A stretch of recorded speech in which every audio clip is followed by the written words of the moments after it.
दोस्तों, welcome to my YouTube channel by S study centre. और मैं आपको इससे पहले 3 क्लास हमारे चैनल पर डल चुकी हैं। तीनों में मैंने आपको जो रूट वर्ड्स थे 10 रूट वर्ड्स मैंने आपको पढ़ाए थे, 10 शब्द बताए थे।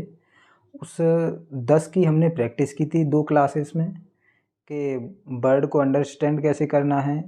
यस और नो में मैंने आपको बताया था, plus work with the words में भी आपके बारे में हमने वर्क किया था उस पे वर्ड्सों पे। आज हम क्या करेंगे कि जितने भी हमने रूट पढ़े हैं, जितने भी मैंने आपको रूट वर्ड्स बताए हुए हैं, उन रूट वर्ड्स से रिलेटेड हम कितने और वर्ड्स बना सकते हैं, जिससे हमारा ये जो सेशन है ये कंप्लीट होगा। और ये जो है हम सेशन 2 में पढ़ रहे हैं।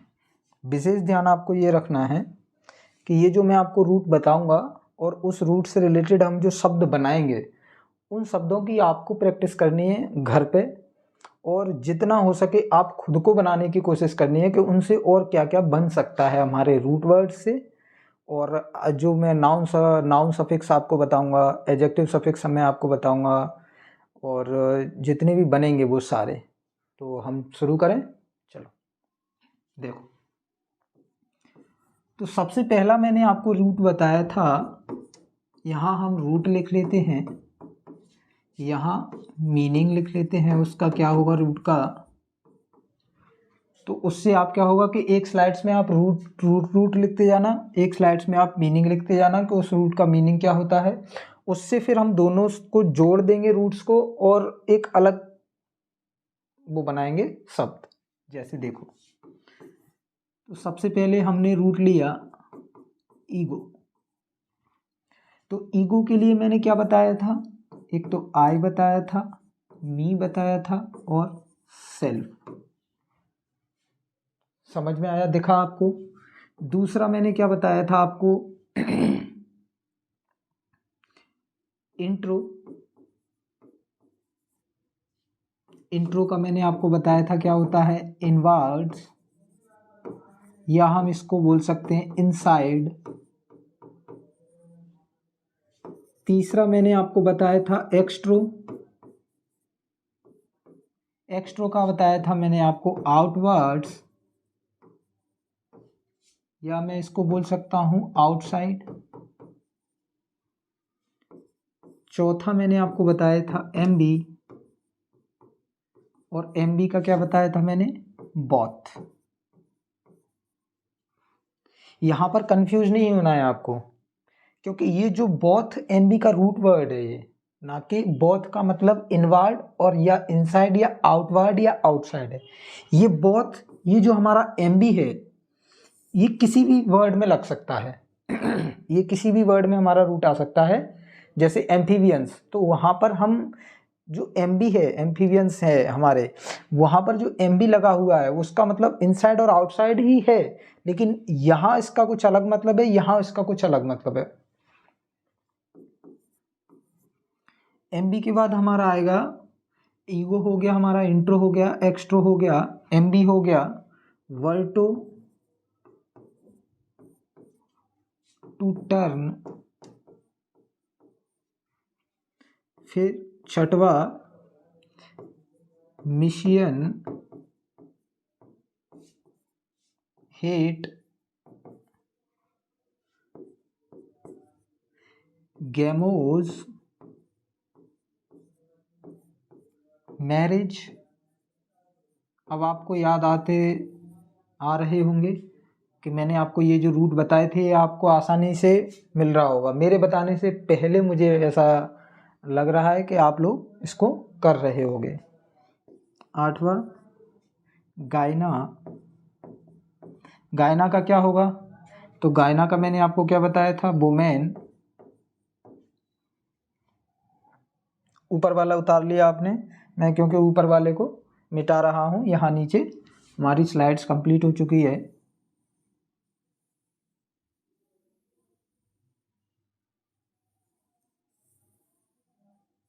ये आपको बाकी का मिल जाएगा, मैं पीडीएफ डलवा दूंगा आपके लिए। तो अभी फ़िलहाल मैं आप केवल इन्हें देखो और अगर आप अपनी फेयर में उतार सकते हो तो फेयर बना लो इनके अलग से। अच्छा, गायना हो गया हमारा, गैमोज हो गया, मिशियन हो गया, बर्टो हो गया, एम्बी हो गया। 9वें नंबर पे हमारा आता है एंथ्रोपोज। तो मैंने आपको बताया था एंथ्रोपोज मेनकाइंड, पीपल या पर्सन, या आप इसको ह्यूमन रेस भी बोल सकते हो। एंथ्रोपोज हो गया हमारा, मेनकाइंड, एम्बी हो गया। उसके बाद आता है हमारा, अब मैं आपको कुछ सफिक्स बता देता हूँ, जैसे IST, तो ये हमारा हो गया नाउन सफिक्स पर्सन के लिए। एक मैंने आपको बताया था IC, और ये हमारा क्या था, एडजेक्टिव सफिक्स।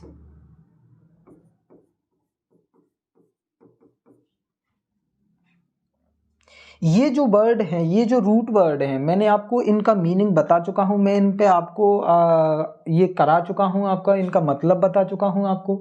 अब हम इनसे रिलेटेड कुछ नए शब्द पढ़ेंगे, कुछ नए वर्ड बनाऊंगा मैं आपके लिए, जो आपको भी बनाने में आसानी होगी। घर पे अगर आप इनको मिला के बनाओगे तो कुछ नया बनाने की कोशिश करना। कुछ वर्ड मैं आपको यहाँ पे बता देता हूँ कि कैसे बनाया जाता है रूट के थ्रू एक शब्द, और उससे किस तरीके से मीनिंग और वो कैसे एग्जाम में पूछे जाते हैं। चलो, ये क्लियर है आपको?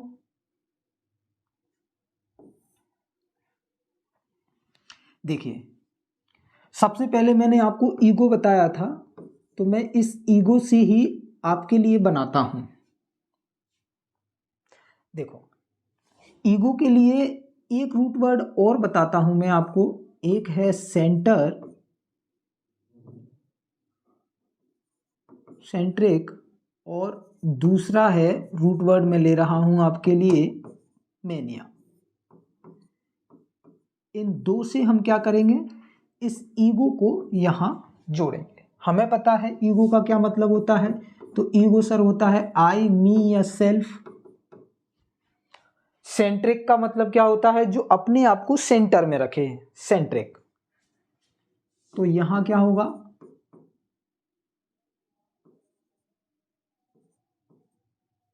सेंटर ऑफ यूनिवर्स लिख सकते हैं हम यहां पर। और ये जो मेनिया है, इसका अर्थ होता है मॉर्बिड ऑब्सेशन, मॉर्बिड ऑब्सेशन, या मॉर्बिड ऑब्सेशन को आप कह लीजिए पागलपन, किसी चीज के लिए पागलपन। केंद्र है ये, सेंट्रिक मतलब सेंटर ऑफ यूनिवर्स या सेंटर। जैसे अब मैंने ईगो से दो शब्द बनाए हमने यहां से, कौन कौन से बनाए, तो ईगो सेंट्रिक, ये हमारा नया वर्ड बना। दूसरा मैंने क्या बनाया आपके लिए, देखो ईगो मीनिया।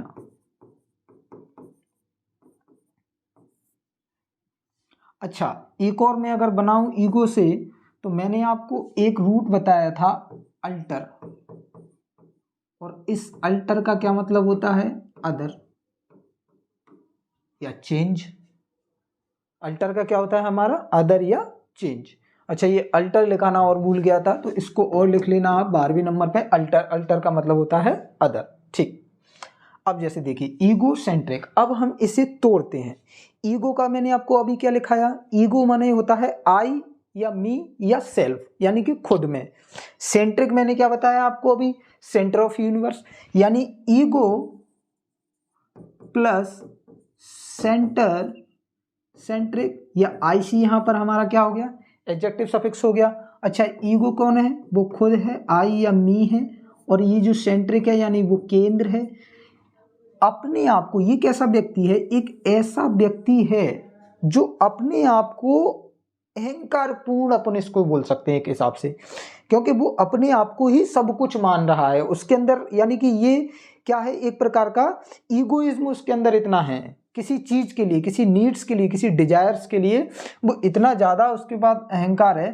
तो इस व्यक्ति को हम बोल सकते हैं अहंकार पूर्ण, ईगोसेंट्रिक।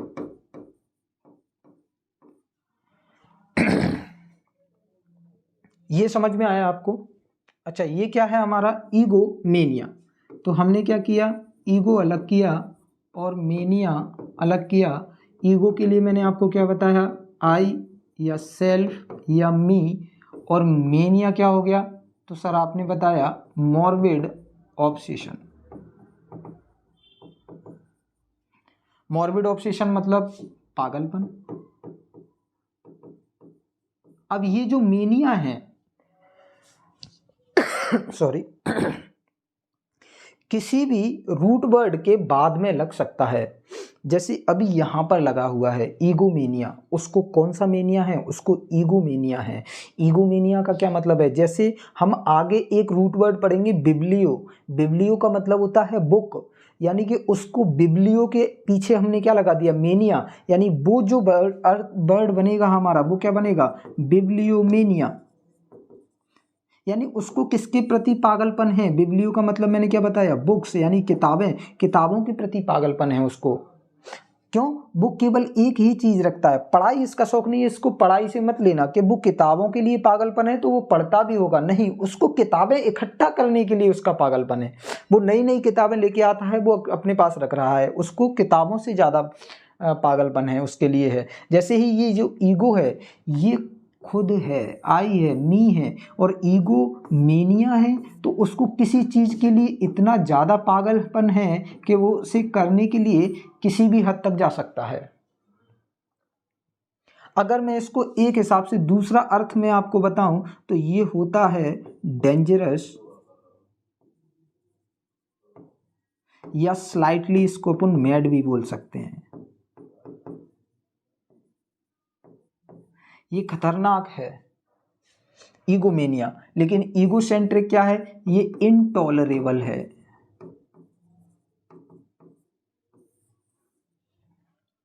इनटॉलरेबल है कौन, ईगोसेंट्रिक। क्यों, क्योंकि जब कोई व्यक्ति अपने आप को ही सब कुछ मान ले, वो खुद के लिए ही सब कुछ है, तो उसको व्यक्ति क्या है कि सहता नहीं है, बोला यार बहुत ज़्यादा पागलपन है इसके अंदर, बोलते हैं ना अपन इनटॉलरेबल है यार ये, अब मतलब रहन दे अपन।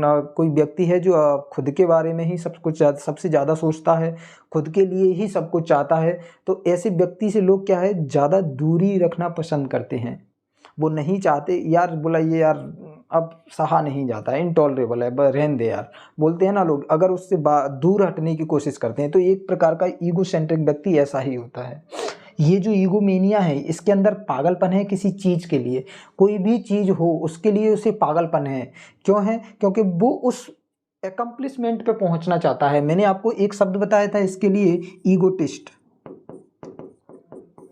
तो इसके अंदर इतना ज़्यादा ये जो व्यक्ति है, ये किसी भी चीज़ के लिए इतनी ज़्यादा इसकी नीड से, डिजायर से, अपनी फुलफिलमेंट करने के लिए उनको, कि ये बहुत ज़्यादा मेनिया है, इसके अंदर मॉर्बिड ऑब्सेशन है, पागलपन है। तो इन दोनों में आपको समझ में आया, ईगो सेंट्रिक क्या है, इनटॉलरेबल होता है, और ईगोमेनिया हमारा क्या है, डेंजरस होता है, स्लाइटली थोड़ा सा क्या होता है, मेड होता है, अपनी नीड्स को लेकर, अपनी डिजायर्स को लेकर किसी चीज़ के लिए, कौन, ईगोमेनिया। तो हमें दो चीज़ मिली यहाँ पर, ईगोसेंट्रिक और ईगोमेनिया। अच्छा, ईगोमेनिया जो है ये हमारा है नाउन। देखो थोड़ा यहाँ पे ही मैं आपको लिख देता हूँ, ईगोमेनिया हमारा क्या है, नाउन है। अच्छा, यहाँ पर अगर हम ईगोमेनिया को एडजेक्टिव बनाएं तो इसके लिए हम दूसरा नया शब्द क्या बना सकते हैं, तो ईगोमेनिया के लिए सर दूसरा शब्द क्या बना सकते हैं। आपने अभी एडजेक्टिव मैंने आपको एक ही बताया है, कौन सा एडजेक्टिव सफिक्स बताया है, तो सर आईसी एडजेक्टिव सफिक्स बताया है। तो अगर मैं आपको यहाँ पर ईगोमेनी जो बताया, इसका एक और एडजेक्टिव सफिक्स आप लिख लीजिए, एल। अगर मैं इसके पीछे यहाँ पर आगे एल एडजेक्टिव सफिक्स बनाऊं तो हमारा जो नया शब्द है वो क्या बन जाएगा, ईगो मेनिकल। ये हमारा क्या बन गया, एडजेक्टिव सफिक्स बन गया, एडजेक्टिव हो गया ये, ठीक है। ऐसे ही यहाँ पर हमारा ये एडजेक्टिव है ही, ईगोसेंट्रिक। ये दोनों समझ में आए सर आपको। देखो मैंने सेंट्रिक से आपको दो बताए, ईगो लगा के। अब हम आगे बढ़े सर, मिटा दूं मैं इसको, ये आपको मिल जाएंगे। मैं आपको इन सब वर्ड्स की पीडीएफ हिंदी और इंग्लिश दोनों में करवा के आपको नीचे PDF डलवा दूंगा डिस्क्रिप्शन में, वहाँ से आप इसे डाउनलोड कर लीजिए, फ्री ऑफ कॉस्ट है। और बहुत अच्छे तरीके से यहाँ आप सिर्फ यहाँ पे आके समझिए चीज़ों को।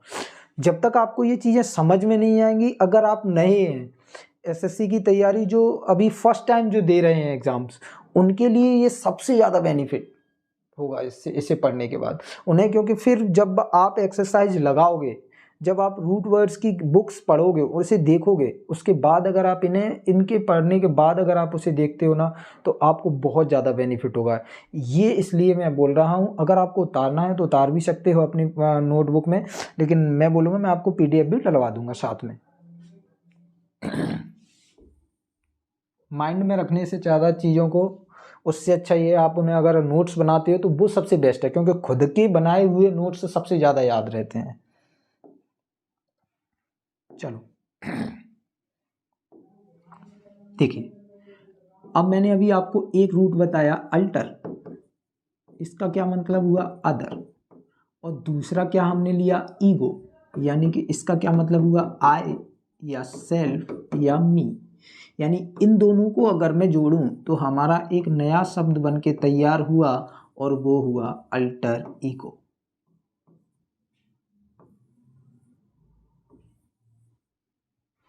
क्या शब्द बन के तैयार हुआ सर? अल्टर ईगो हमारा बन के तैयार हुआ। अल्टर ईगो का मतलब क्या होता है सर?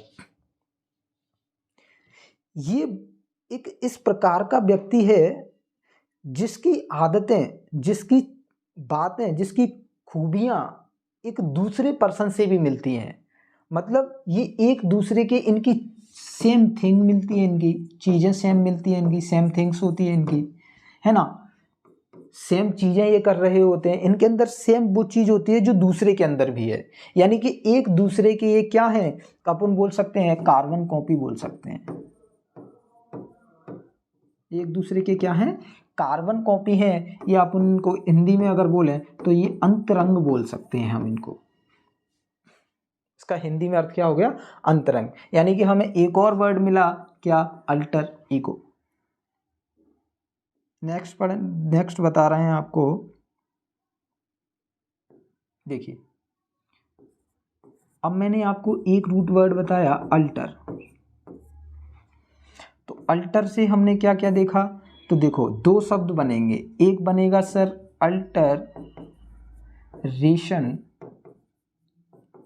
और दूसरा बनेगा अल्टरकेशन।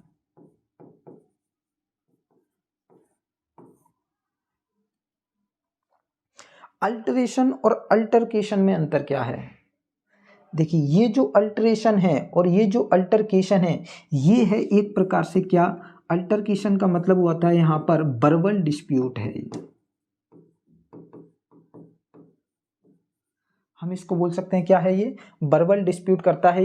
ये शब्दों की, वर्ड्स की, बातचीतों का झगड़ा जिसे अपन बोलते हैं। जैसे हम किसी डिबेट में गए तो वहाँ पर क्या होता है, किसी डिबेट में जाके 10-8 लोग बैठे हुए हैं, 10-8 लोगों के बीच में कोई मुद्दा डाल दिया गया, और उस मुद्दे के ऊपर जो बातें होती हैं, तो उसको आप बोल सकते हैं कि ये जो व्यक्ति हैं इनके बीच में क्या हो रहा है, अल्टरकेशन हो रहा है। यानी कि शब्दों के प्रति उनमें क्या हो रहा है, झगड़ा हो रहा है। डिस्प्यूट का मतलब क्या होता है हमारा, झगड़ा या लड़ाई। तो यहां पर किसका हो रहा है, वर्बल डिस्प्यूट होता है उनके बीच में। अल्टरकेशन का मतलब, अच्छा अल्टरेशन क्या है फिर हमारा सर? देखो अल्टर का मतलब क्या हो गया, अदर। अच्छा रेशन यहां पर ये जो लगा हुआ है, इसका मतलब होता है मेकिंग अदर्स चेंज, दूसरों के लिए कुछ करना, कुछ अलग से हटके करना। यानी इसको हम बोल सकते हैं परिवर्तनकारी। अल्टरेशन और अल्टरकेशन क्या हो गया हमारा, एक प्रकार से यानी कि शब्दों के द्वारा जो लड़ता है उसको बोल सकते हैं अपन शब्दों के मतलब बातों से लड़ाई होना, बातों के प्रति झगड़ा होना, तो उसको, उसका अर्थ क्या हो गया सर, अल्टरकेशन। तो हमने दो लिए यहाँ से, अल्टरेशन और अल्टरकेशन।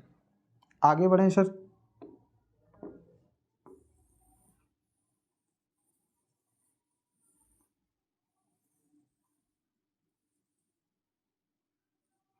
देखो,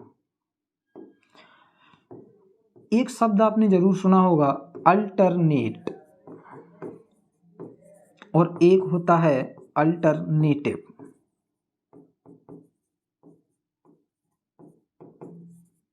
ये अल्टरनेट है और ये हमारा अल्टरनेटिव है।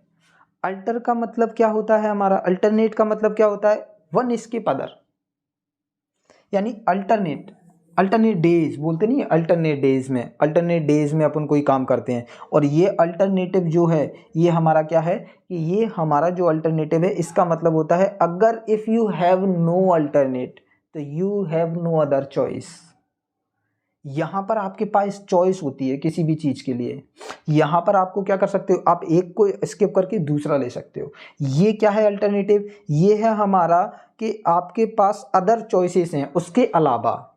जैसे मैंने मेरे पास कोई आया और बोलता सर आपको दो चीज़ों में चॉइस करनी है, या तो आप कोई भी चीज़, जैसे हम जीतें तो सामने वाला क्या बोलता है सर आप दो चीज़ों में से कोई एक चीज़ चॉइस कर लीजिए, या तो आप मोबाइल ले लीजिए या एप्पल की वॉच ले लीजिए। तो मेरे पास यहाँ पर क्या हो गई, चॉइस हो गई। तो ये जो चॉइस है तो वो बोलेगा अल्टरनेटिव, यानी कि मैं क्या कर सकता हूँ, चॉइस कर सकता हूँ। तो यहाँ पर ये जो अल्टरनेटिव है ये काय के लिए आता है, चॉइस के लिए, अदर चॉइस। यहाँ पर क्या है तो ये है वन स्किप अदर। जैसे हम कोई भी काम कर रहे हैं वो अल्टरनेट डेज के लिए कर रहे हैं। जैसे मैंने अपना जो सेशन है ये मैंने आपसे बोला कि सर मैं अब आपको अल्टरनेट डेज में आपके लिए क्लासेस लेके आऊँगा, यानी कि मैंने क्या किया, मैं मंडे को क्लास लूँगा सर, लेकिन ट्यूसडे को नहीं लूँगा, वेडनेसडे को क्लास लूँगा, फिर थर्सडे को क्लास नहीं लूँगा, फ्राइडे को क्लास लूँगा, फिर सैटरडे को नहीं लूँगा सर, संडे को लूँगा। यानी कि मैं क्या कर रहा हूँ, अल्टरनेट क्या कर रहा हूँ अपनी क्लासेस को, लेकिन ले मैं उन्हीं चॉइसेस पे रहा हूँ, मंडे, फिर वेडनेसडे, फिर फ्राइडे, फिर संडे। इस तरीके से मेरी अल्टरनेट डेज में क्लासेस चल रही हैं। तो ये क्या है, वन स्किप अदर। तो ये हमारा हो गया एक अल्टरनेट और ये हमारा हो गया अल्टरनेटिव। यहाँ पर हमारे पास चॉइसेस के लिए प्रयोग होता है ये, और ये हमारा अल्टरनेट करने के लिए प्रयोग होता है। अगर आप कोई भी काम कर रहे हो तो उसमें आपको अल्टरनेट डेज में कर लो उसको। अपन बोलते नहीं सर अल्टरनेट डेज में आ जाएगा, ये आजकल ये कोचिंग्स वगैरह में सबसे ज़्यादा हो रहा है। जैसे हम क्या है, शुरुआत में जब कॉम्पिटिटिव एग्जाम्स के लिए जाते थे कोचिंग में, तो वहाँ पर अल्टरनेट डेज में कोचिंग चलती थी। कोई बोलता था MWF में जाना है, कोई बोलता था TTS में जाना है। अब स्टार्टिंग में कोचिंग में गए हम, तो मुझे ना तो MWF समझ में आया ना TTS समझ में आया। तो फिर मैंने अपने एक दोस्त से पूछा क्लासेस ख़त्म होने के बाद, मैंने कहा भाई मुझे ये बता कि ये जो MWF है और ये TTS क्या होता है। तो उसने बोला भैया सर ने बोला है MWF का मतलब है मंडे वेडनेसडे फ्राइडे, और TTS का मतलब हो गया हमारा ट्यूसडे थर्सडे और सैटरडे, यानी 3-3 दिन क्लास लगेंगी। अब अल्टरनेट डेज में क्लास लगेंगी, संडे को हमारा रहता था ऑफ। तब समझ में आया, बोला अल्टरनेट का प्रयोग वहाँ पहली बार देखा मैंने। तो ये वन स्किप अदर किया उन्होंने। और अल्टरनेटिव का क्या होता है, चॉइस होती है आपके पास, अदर चॉइसेस होती है। अगर आपके पास कोई चॉइस नहीं है तो आप हिंदी में इसका मतलब, और अल्टरनेटिव हमारा क्या हो गया, विकल्प। इसको हम अपने हिंदी में क्या बोल सकते हैं सर, विकल्प। और ये हमारा इसको क्या बोल सकते हैं, एकांतर। आज मैंने आपको जितने भी वर्ड पढ़ाए नए, उन नए वर्ड्स की आपको प्रैक्टिस करनी है घर पे। उन्हीं रूट वर्ड से आपको और नए शब्द बना के देखने हैं जिससे आपको अच्छे तरीके से और याद होगा। मैं यहीं पर आपकी अपनी क्लास को आपसे अलविदा बोलना चाहूँगा। बाकी का हम अगले सेशन में और नए शब्द पढ़ेंगे। तो आज के लिए सिर्फ इतना ही। और अगर आपको ये वीडियो अच्छा लगा हो तो please like share and subscribe करें, अपने दोस्तों में बताएं, कंटिन्यू क्लासेस लें। मैं कंटिन्यू आपके लिए वीडियो डालता रहूँगा जब तक SSC CGLs का आपका प्री का एग्ज़ाम्स है। उस हिसाब से मैं आपके लिए बहुत अच्छे तरीके से, ये मेंस की प्रिपरेशन है आपकी, आपको मेंस में बहुत अच्छे तरीके से काम आएंगे ये। तो आपको अभी से इन्हें अगर अच्छे तरीके से आप पढ़ते जाओगे तो आपको वहाँ मेंस में प्रॉब्लम नहीं आएगी। तो आज के लिए सिर्फ इतना ही। Okay, goodbye, thank you.